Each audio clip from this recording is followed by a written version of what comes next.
Since its creation, both those behind the science of the Pfizer vaccine and public health experts have recommended the two shots be separated by 3 weeks. But Walgreens has been pushing it to 4 weeks, and now the CDC has told the company to correct that.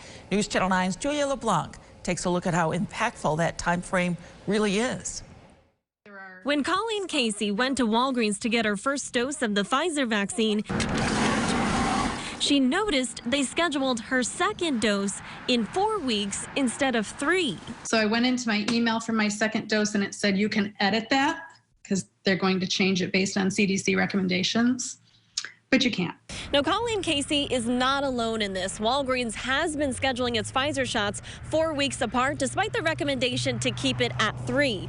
Now, the CDC is catching on, and Walgreens has to make some changes to their scheduling process.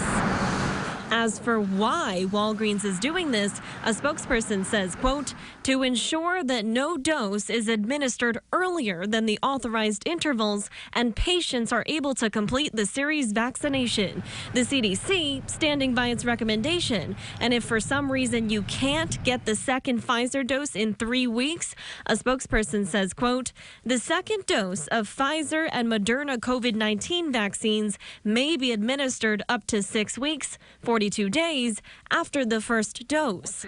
Dr. Stephen Thomas echoing this thought in an interview with Channel 9 last month. He's the lead investigator for the Pfizer trials.